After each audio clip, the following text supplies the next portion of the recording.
Casey is my call sign, so it's my initials, but it also stands for Killer Chicks.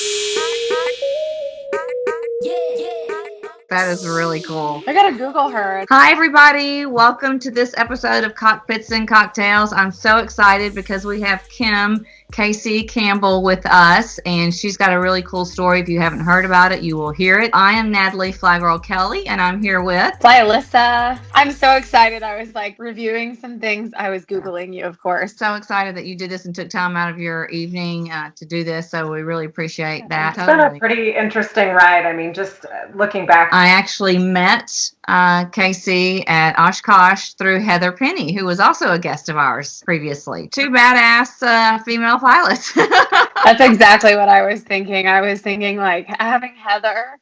I was trying to tell people about the Heather episode because that kind of leads into this episode. And I'm like, how cool to kind of lay the groundwork for women as military pilots.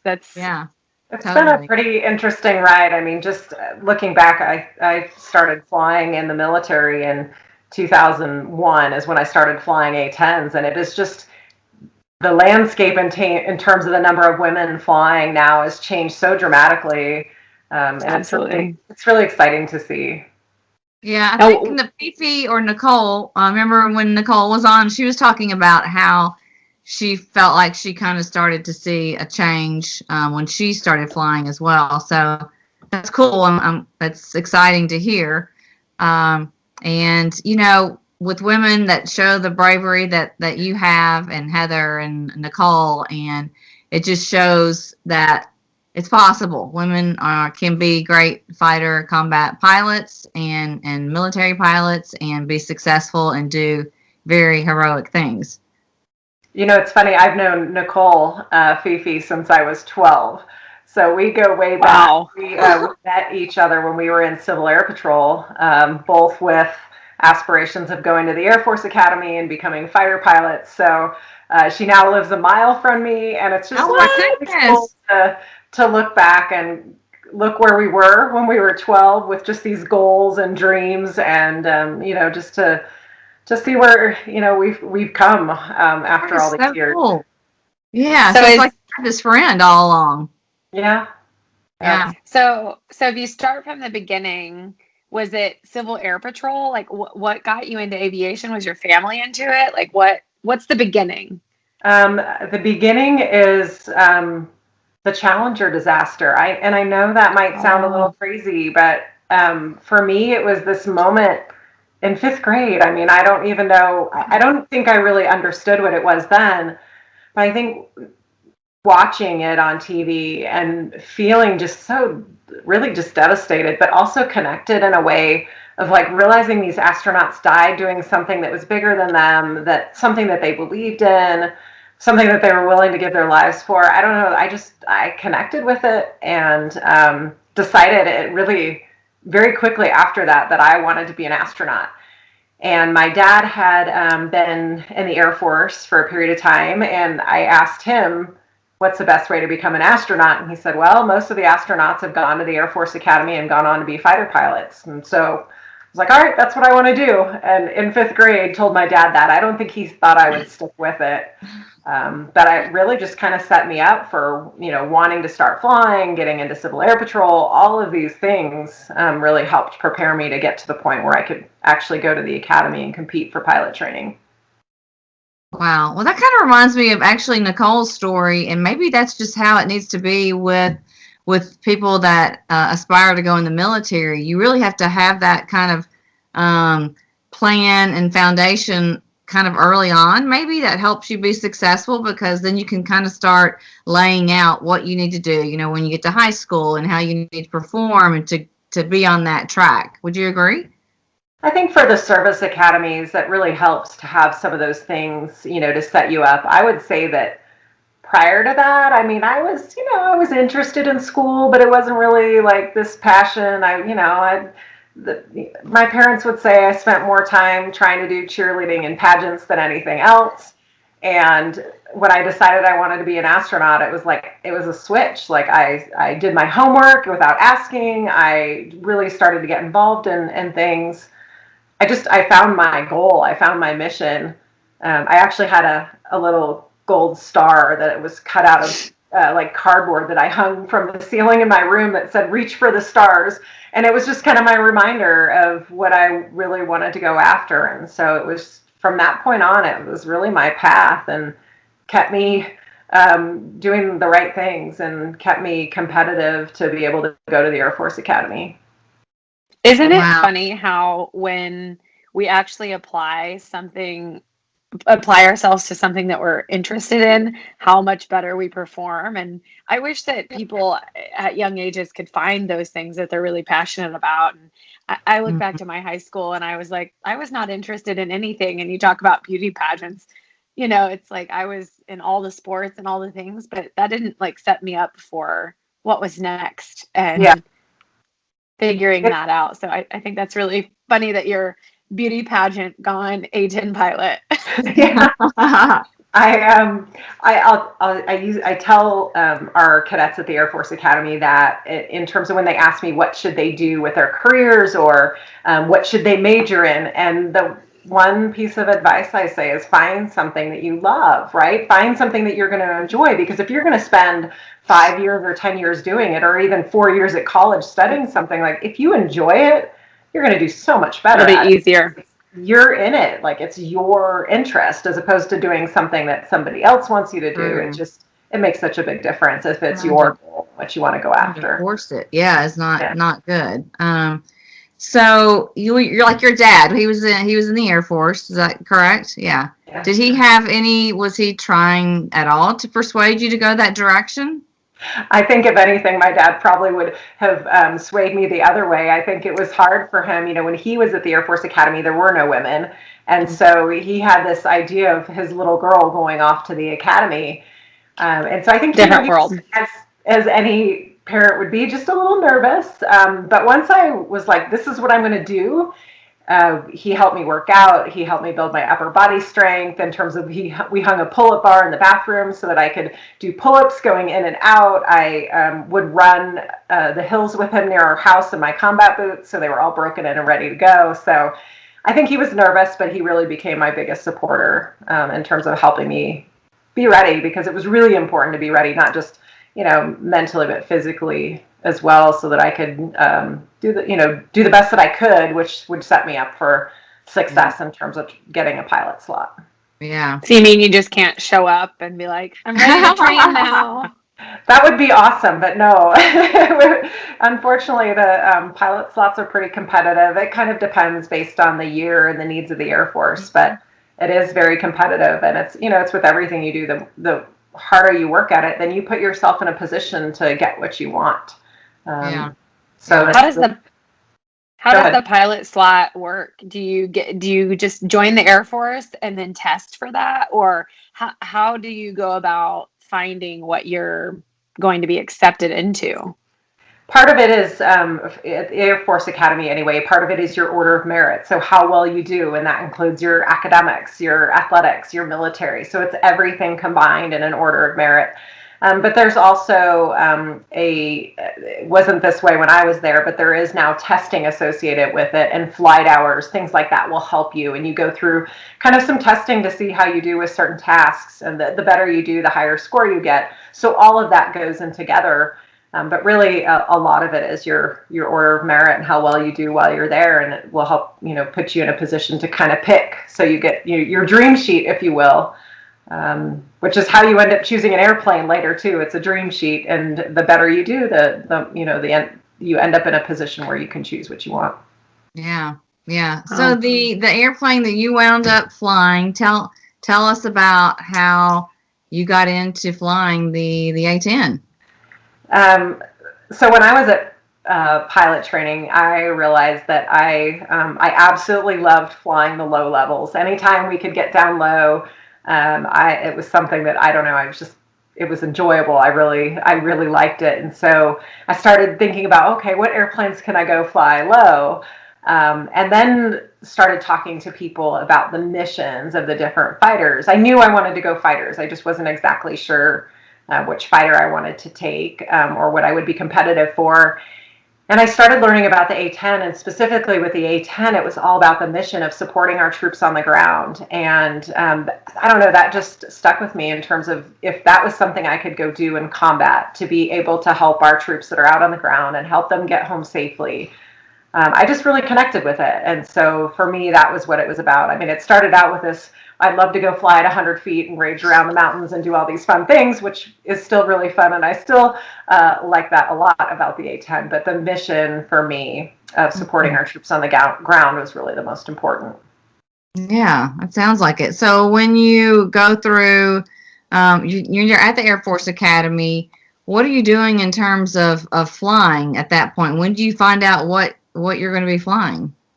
It takes a while. So first you get your pilot slot out of the Air Force Academy, and then you spend a year at pilot training, going through different training in different military training aircraft. So first we started out in a T-37, just a side-by-side trainer, and then from there you will select a different route if you want to go helicopters, or if you want to go the heavy aircraft or cargo planes, or if you want to go fighters, that you kind of split in these different tracks. And so I was able to go to the T-38 route, which is the route that we go with fighters. And again, it's constant evaluation and check rides and trying to do your best at all of these things and academics and everything to go with it. And then at the end, you get racked and stacked, and depending upon your performance, and you put your dream sheet in, and then they choose what based on your performance and based on what you want. That's how you end up with the fighter in my case that is really the best fit. It also depends on what's available in the Air Force at the time. So there is a little bit of luck and timing that goes into it, but it was pretty exciting to actually on the night, on assignment night where we get the drops, they put you up on stage and they kind of build it up a little bit, and then they flash behind you a picture of the airplane. And I remember turning around the A-10, and it was just like really cool, really exciting. That is cool. Yeah. That is really cool. Is your time in the Air Force Academy, I have no idea what that would be like. Is it stressful? Is it fun? What is it like to be in the Air Force Academy? It's all of the above. I mean, it's stressful because it's difficult in terms of the academics are very hard, but it's time management of trying to do a lot of different things because you have all of the military requirements and training, the athletics, everything. It's just a struggle in time management and trying to figure out how to do it and be good at it.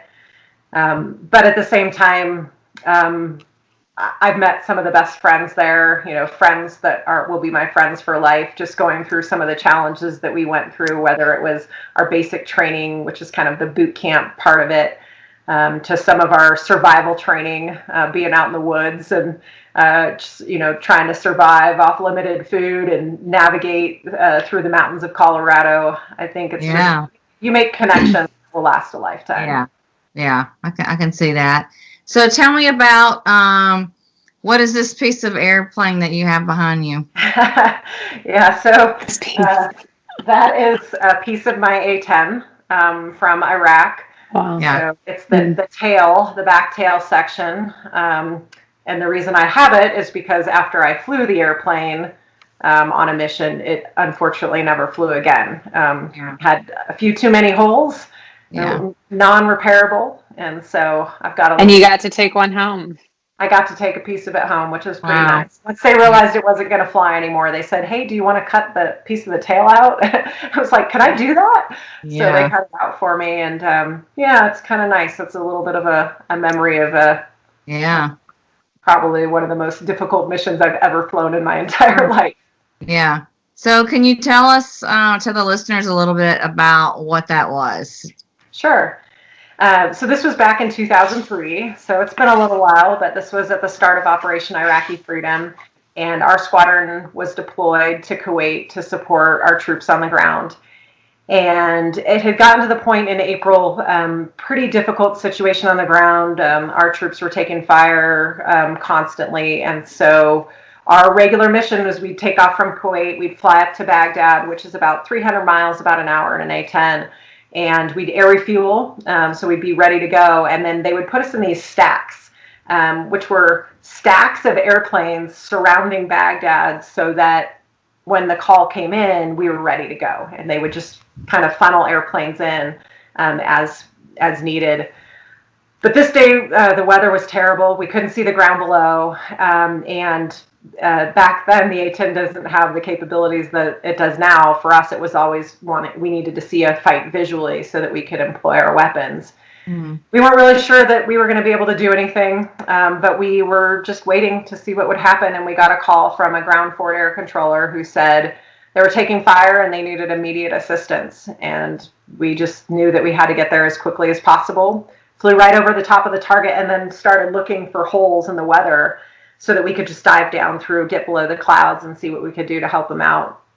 And I remember, we were in formation, and then my flight lead's like, I see a hole. And he just kind of peeled off and disappeared below me and then said, all right, it's your turn, find a hole in the clouds, come down through. And so I just did my best, found a hole in the clouds and dove down below the weather. And then it was just almost surreal because I could see this firefight. I mean, we were so low now that I could see tracers and smoke going back and forth across the river. It was just this massive firefight, and we were trying to figure out how to get in as quickly as possible.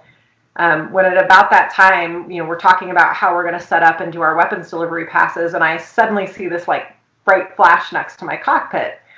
And, I'm kind of looking outside and I see, then this gray smoke and white smoke. And I kind of this moment of shock, what's happening? And, it's very quickly and realize that not only is there a firefight going on across the river back and forth with the enemy, but they're also shooting at us too. And so we just decided we needed to get in there as quick as we could to take the pressure off our friendly troops. And we did a couple passes, and that was all we were going to do, just based on the threat and the risk level. And so we did our couple passes, and it was my last pass, which was a rocket pass. So we did everything to set up, to make sure my distance from the target was correct, my altitude, all my switches, and then rolled in, pointed my nose right underneath this bridge where the enemy was hiding, and 7 rockets went down on the enemy, and then just pulled really hard to get away from the ground, away from the threat. When I was just back of the cockpit, it was like a car crash. It was just instant I knew immediately I'd been hit. I mean, it was a bright flash. It dumped the airplane nose low. I remember looking down and I could see Baghdad below me. I remember pulling back on the stick, and nothing happened. I mean, the airplane did nothing. Wow. And it's, it's that moment of an emergency of there's nobody else in that airplane that's going to do anything but me. And I just remember thinking, I looked down at those ejection handles and I thought, not yet. The last thing I want to do is eject and ride a parachute down into the enemy. And so I did what we do in every emergency, which was attempt to maintain aircraft control, which I really couldn't. But it was trying to analyze what happened. So, trying to analyze the situation as quickly as I could. And we had master caution lights flashing. We have a panel over on our side, and it was lit up like a Christmas tree. Yeah. But at the top, we have 2 lights for hydraulic pressure and reservoir, and they were both on for the left side and the right side. And then right above that are these gauges, and I remember looking at them, and the hydraulics were at 0. And so, at this point, there was only one thing I could do other than eject, and that was to flip a switch. We have a backup emergency system called manual reversion. Flipped the switch, and thankfully, as I pulled back on the stick, the airplane then started to climb out and away from Baghdad. It's kind of that first moment of all right, I might actually make it out of here alive. Wow. Yeah, so that all happened. That was a matter, I think, I went back and looked, and I think it was 20 seconds between getting all of that happening. But I remember so many things, mostly Baghdad kind of getting closer with the realization of the last thing I need right now is to eject. So it was really about survival and doing everything I could to kind of maintain composure in that really crucial moment and rely on all the training that I've had. Wow. So what was your altitude kind of at that point? I was at about 6,900 feet. Oh, wow. Okay. And we normally operate in the A-10 at about 15 to 20,000 feet. And so this was a little bit lower. So when I got hit, I was at roughly 7,000 feet. I don't remember exactly how much altitude I lost, but it was enough to be uncomfortable. Yeah. Yeah. With the situation. Not to Yeah. mention they were still shooting at us. So, So I'm sure you practice like tons of like emergency things all the time, right? we do, and that's the thing. I think that in that moment, I didn't have time to think about it. I didn't have time to ask for help. I didn't even have time to open my checklist. It was just react. And we do. I mean, that's the thing. I really believe in chair flying and walking through and thinking through emergencies before they happen, because in that moment, there's no time to really, it happens so fast. And so you just have to be able to rely on your training. So we practice emergencies in a simulator. We chair fly them. All through my training, I chair flew every mission I flew the night before, because it's like a freebie, right? To sit down in front of my printed then cockpit display and just think through the mission, think through radio calls. But I always did the what if, like, okay, what if this goes wrong? What if this happens? And then I think in that moment, when that worst case scenario does happen, you're ready. And ideally you perform at your best. I mean, that's what you're hoping for, that in that moment you can recall all those things that you trained for. I think that takes chair flying to a whole nother level when you're doing that kind of a mission, and your life is at stake, other people's lives are at stake, and so you really have to know what your mission is, and just go through what ifs. Because the second that I read this story, I was thinking like, well, she can't eject there, because like, what if they catch her? Yeah. No, I thought that too. Yeah. I'm sure that's something you definitely thought of after the fact. And we brief it, right? So we fly in a two ship. So there was another A-10 about a mile from me. And we sit down before the mission and we talk about the worst case scenario. We we call it wounded bird. So somebody's been hit. Now what do you do? And I will tell you that having a wingman, right, having somebody next to me when that happened was critical, because for me, I was so focused on flying the airplane. I mean, that was all my little bubble shrunk to right in front of me, but he had this awareness to, one, tell me to fly to the west, because the friendlies were over on the west. And so in his mind, if I had to eject, at least I had a chance of riding a parachute down into the friendlies. He also told me to emergency jettison all of my ordnance. So we carry a lot of bombs, a lot of missiles, and it's heavy. And once I told him I was in manual reversion, he was like, emergency jettison everything now. And as soon as I hit the button to emergency jettison everything, now I could start climbing. But, just having that wingman there to support me and tell me to continue putting out chaff and flare, which is our system that we put out to try to, if there was another missile, ideally the missile would bite off on the chaff and flare instead of my airplane. But I just, I was so focused on flying and trying to recover the airplane that I just didn't have the brain bites to do that. And so I think that's the other important piece to this, right? I didn't do it by myself. I had a wingman there to help me kind of in that really difficult moment. And tell you what's going on around your aircraft, because you can't see in that cockpit, see what had happened. So your entire tail could have been gone, and, that would affect your landing or, whatever. Yeah, we have mirrors in the cockpit, and I remember once I got out of Baghdad, right, and now I'm like, okay, I got to breathe a little bit of sigh of relief, above the weather, feel like it's not so much of a threat. At this point, I'm like, okay, what just happened? What? I know that I don't have hydraulics, but I don't really know why, other than a missile impacted the back of my airplane. And he did what we call battle damage check, so he flew right next to me and kind of did the look over of the airplane. And I remember him saying, you have hundreds of holes in the fuselage and tail, and then a hole about the size of a football in the back horizontal stabilizer, which is the back tail section of the plane. And I remember thinking, that doesn't sound very good, but I'm happy the airplane is still flying. It's still flying. It's still flying. But I knew, because I was in this backup system called manual reversion, which is really just like old school cranks and cables, allowing you to fly under more mechanical mode. I knew that I had a decision to make of either fly the airplane back to friendly territory and eject, or fly the airplane back and attempt to land. And so that was probably, other than in that moment reacting, that was a really hard decision because I felt like, what if I made the wrong choice? I mean, I really felt like it was almost a life and death decision. I just didn't know. Yeah. And, the good news is I had an hour to fly and get comfortable flying the airplane. And I remember reacting to.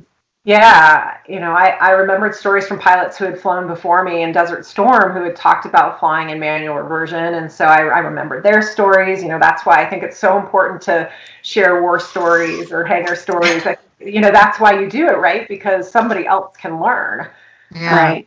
from it. And all of those things weighed into my decision of attempting to land the airplane. But it was nerve-wracking. I mean, that's an hour to think through all the terrible things that could happen. Right. I was going to say, after a very stressful hour, just like, hopefully I'll make it at least just a little bit longer. So I'm trying to think through a little bit more what I'm going to do, plan a little bit. Yeah, in some ways, having the time was really good because I felt very comfortable flying. After I flew the airplane for an hour, I felt really good about it. But it's a long time to think about the possibility of crashing on landing. I mean, I tried not to think about that, but we talked about it. We talked about all the things that could go wrong. We talked about actually landing at a base in Iraq that at this point the U.S. military had owned. And we chose to overfly the base because they didn't have a crash recovery. They had one fire truck and there was no hospital. So we went through that mindset of like, okay, well, if you crash, and then there's no ambulance or hospital to go to, that's not really a good situation. So let's go all the way back to Kuwait. So we had to really talk about some of those things, but it was tough. Just trying to compartmentalize and think about focusing on that task at hand is really all that I could do. Was it what happened? Pretty exhausting, like flying the plane, like in this reversion mode? Yes. So other than the mental exhaustion of like trying to keep my brain on track of just going through all the emergency checklists multiple times, but also physically exhausting. So because you're just flying on trim tabs, it's just the airplane is harder to control. I try to give an example, and the best thing that I have come up with that really was shared with me was it's like driving a dump truck without power steering. It's just harder. It's like nothing moves quite right. And the other problem I had was I had emergency jettisoned everything but a pod it's an electronic countermeasure pod, but it's hardwired to the airplane, and it was out of my left wing, which meant that the airplane, if I let go of the stick, would just wanted to do these aileron rolls. Not really a great thing when you have no hydraulics. And so it really was fighting that the whole way. And I remember again from pilots that had flown in manual reversion before me that had said, look, fly with both hands on the stick, fly, change left, right hand, and just so that you're not exhausted when it comes time to land. But yeah, I will tell you, I was pretty dang exhausted when after I landed, probably because, there was a lot of adrenaline as well. Yeah. Well, after landing in that kind of situation, I'm sure with the military, you always have like kind of a debrief of everything. But like, what did the hours after that mission look like? Or, I mean, did you sneak in a nap? Like, so yeah, after landing, I debriefed first. We did what we do after every mission, was just a debrief, mostly because we wanted to get the word out about the threats in the area and to share that with other pilots. So we did a debrief as we flew back. We did a debrief when we landed, just to talk about, yes, it was successful because I landed the airplane successfully, but we wanted to kind of pull out those lessons learned. The thing I remember most was actually going to the chow hall to eat, because this was an really early morning mission, and walking into the chow hall. And I remember opening the door and just feeling like this room full of hundreds of people just suddenly stopped and turned to like stare at me. Mm-hmm. I mean, I was one of, I think, 3 women pilots on the base, but word had spread rapidly about what had happened. And so I just remember walking in and realizing that everybody was staring at me and kind of spreading the story about what had happened. And there was a Marine pilot there. We shared the base with the Marines, and he walked up to me afterwards and he was like, hey, Casey, great, really nice landing. So were you scared?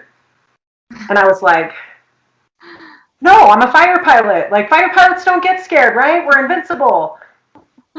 total lie, by the way. And I thought, well, I didn't have time to be scared, right? That was what I told myself. Didn't have time to be scared. But we record everything that we do in the cockpit. So I went back and watched the video. And That'd be interesting. I was terrified, right? I can hear my voice. I mean, it was probably one of the most terrifying moments of my life. But I go back to this point, like, yeah, you know what? It's hard to admit it, right? But it's what you do when you are scared, right? If you're scared, and yeah, I think we've all been there, but if you can actually take action in that moment. But I just remember telling that Marine, like, nope, I wasn't scared. Fighter pilots don't get scared. That reminds me of. Yeah, until you have an emergency in the airplane, and then Yeah. It's terrifying. Yeah. Totally. It reminds me of Heather's, her situation, and it's like, oh, you just go back to your normal daily routines and everything's back to normal, and then the next day they throw you in a plane again because you don't have time to think. I mean, you have time to think about it, but you probably really hit you later on and not that day, or the real. Yeah, so the next day, one of the things that we do in the A-10 also is combat search and rescue. And so we would sit alert, which means we'd be right out in these shacks next to our airplanes, and just usually meant you sleep, you read, whatever. And I think they probably put me on combat search and rescue alert just to give me a down day, like just to give me a little bit of a breather. And then, of course, what happens is we got launched because the alarm sounded, and we got launched because an A-10 pilot had been shot down. And so I just remember, I didn't think about flying again. I just ran to the jet as fast as I could, put on all my gear, and we took off, because those guys had been there for me the day before. They weren't sure if I was going to make it back. So they were ready to go to come get me. I was going to do the same for this pilot that was on the ground. And so I didn't have time to think about it. I just got in the airplane and took off, and we made it about 30 minutes into Iraq and learned he had been picked up by ground troops, friendly ground troops. Mm-hmm. But that was my way of getting back in the airplane. And then it was just like, well, I did it once, I can do it again. And I think I just really compartmentalized the whole thing, just didn't think about it a lot until after I got home. I mean, there was a war going on, and they needed every pilot that they could get to fly missions. So I kind of went back to my whole purpose of flying the A-10, which was supporting our troops on the ground, and I knew that I needed to continue to do that. So I think that's really how I kind of got through it. But you're right, it was just like, well, yep, war's going on, get right back in the airplane, get right back into it, get back in the air. Yeah. I've heard a lot about the A-10. I think probably after your stories, when I heard it, you may have heard before because you were talking about other pilot stories. That airplane is a very kind of reminds me of what I've heard about, like the B-17. It can really take a lot to get it down. Yeah, it's an impressive airplane. I mean, it was built to take hits while performing its mission because the primary mission was to support the ground troops. So everything from the pilot sits in a titanium bathtub. I mean, it's a tub around the pilot to protect us against enemy fire. The cockpit and the canopy has protection against small arms fire. Our fuel tanks have this protective foam lining so that if they do get a hit, the intent is that there's no fire, which I can attest to. It's built so that if you lose one hydraulic system, then the other takes over, and if you lose both, it's a backup emergency system. It's when my airplane was hit, there was a fire. I mean, the back of the airplane was charred and covered with hydraulic fluid. The engine, my number 2 engines, so 2 engines in the A-10, but the number 2 engine actually took some shrapnel damage and just kept turning, just continued to work despite the shrapnel damage. And my flight lead actually told me that he said, on the way back, because he just followed me the whole way back. And he said, there's pieces of your airplane coming off on the way back, because I didn't really want to tell you because it didn't seem to be something relevant at the point, which, is good. He asked me a lot about my engine. I was like, why do you keep asking me about my engine? I have a hydraulic problem, not an engine problem. And then I get out and look at the engine, and it's got holes all over it. So yeah, not to panic you, but your engine also is about to fall apart. Yeah, he told me enough to keep me informed, but not too much that I would have, you know, just had more to worry about. So. Yeah. That was good thinking.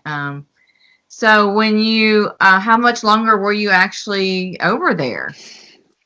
So that was April, and we went home in July. So several months. Yeah.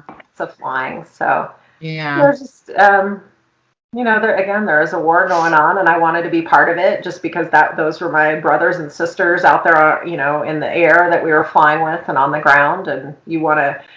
You know, nobody wants to go to war, but if it happens, that's what we were trained to do. All right. Yeah. I recently read a story online about a girl that had a aviation incident, and you know, she was like, well, do you tell your family? Do you tell them what's going on? I mean, at that time, I mean, did you tell anybody what had happened, or can you tell anybody what had happened, or? So my husband is also an A-10 pilot, and he happened to be on the ground deployed with a special forces unit, so he wasn't there flying at the time.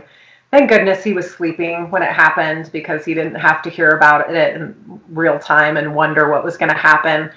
And so I had called him on a secure phone line after the event, and since he was asleep, his intelligence officer left him a note, and it said, "Hey, your wife got hit over Baghdad. You should give her a call, but she's okay." But she's okay. She's okay. And then my squadron commander actually had me call my parents, which I did not want to do. The last thing I wanted to do was tell my parents, just because they would worry, and of course they were worried already. But I called them at like 1 a.m. in California and woke them up and just was like, "Hey, just so you know, I'm okay. Had a rough day, but just want you to know I'm good."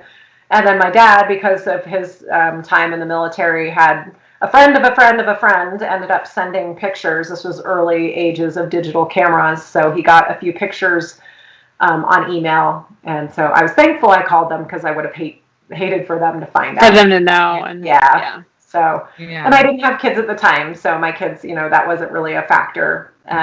But we've since talked about it. My kids are now 8 and 12, and my older son actually, I think, might have Googled me one day and was like, "Mom, what's the story about?" So, yeah, you know, it's one of those things now. It's a little bit easier for them to, you know, to share and talk about. But at the time, I didn't want anybody to know. I didn't want anybody to worry.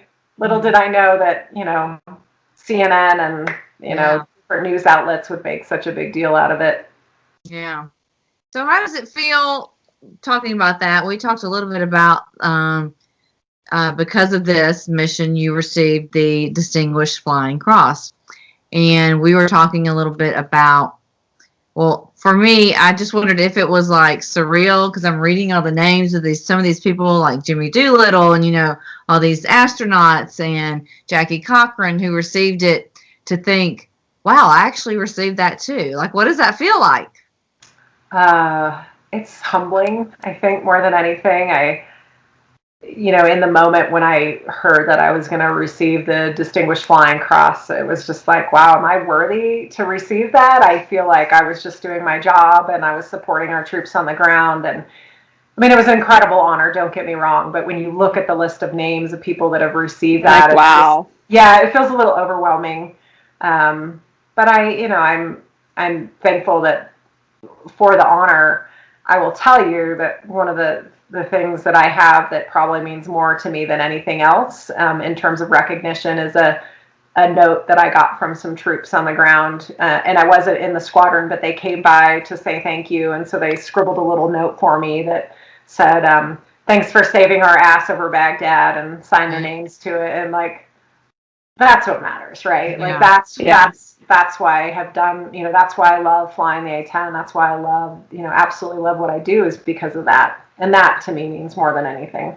Yeah, I can see that. I mean, you did deserve it, by the way. And thank you so much for your service, and for doing that. You know, I mean, I just respect the military so much, and and what they do. And I'm sure, you know, the guys on the ground, they're trained to do their thing, but it's risky, you know, it's scary, and you all have to kind of work together in order to try to save as many lives as you possibly can. And you're not doing it, I know, to try to earn the Distinguished Flying Cross. You're doing it because you care about those people. Those are people with families, and you know, you want to do all you can to save them. And I think that is very heroic. Well, that's exactly why I chose the A-10, you know, and I think it's nice to know that you make a difference. I think, you know, when you think about what you want to do with your life and, you know, in terms of the goals that I've set for myself, like I know that some of the things that I have done in combat have helped people get home safely to their families. And so knowing that I've made a difference and knowing that I can make an impact, I think that's what's been really important to me. Yeah. That's really awesome. Awesome. I know. Yeah. I'm like, this is another Heather Yeah. Pinckney goosebumps episode. Yeah. Now, Yeah. after that trip over there, how many more missions, or, you know, did you fly the A-10? Are you flying the A-10 now? Like, what is your transition after flying? So I had about 300 hours in the A-10 at the time, so I was a fairly junior wingman. Um, and I have now close to 2,000 hours in the airplane. Sadly, I'm not flying the A-10 anymore. It's, you know, I took an assignment to the Air Force Academy. And so now I'm flying the T-53, which is a Cirrus. And I don't get to shoot the gun. I don't get to drop bombs anymore, but I get to teach cadets about flying and talk to cadets about flying and convince some of them that, you know, or not convince them, but get to show them all the amazing things that flying has to offer. So it's not the same. I do miss it, but I love getting the opportunity to kind of impact the next generation of pilots. You mean they don't just have like an A-10 sitting there for you to go fly every day? That's awesome. But no, I mean, can't you at least like pay the fuel and take one out? Right. That would be so awesome. Right. So what is your actual title now? What do you do in the Air Force? So now I am the director for the Center for Character and Leadership Development at the Air Force Academy. And so I get an opportunity to work with cadets and our faculty and staff in their professional development. So, that's really awesome. You know, from coming from a young wingman, not very much experience, I've had the opportunity throughout my career to be a squadron commander, so in charge of about a couple hundred people, and then moving on to a group commander, which I was in charge of more like 1,000 people. And so I've had a lot of leadership and life lessons along the way, and I will tell you that that mission that I had over Iraq kind of set the stage for everything for me, because I got to see, you know, what it was like to be in a unit that really worked together well to accomplish the mission. And so I've loved the opportunity to lead and be responsible for now young airmen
Well, thank you so much. I really enjoyed it, and I appreciate all that you've done, and I love that you're still sharing your story and you were willing to come on here and talk to us. If people wanted to find you online, where could they find you?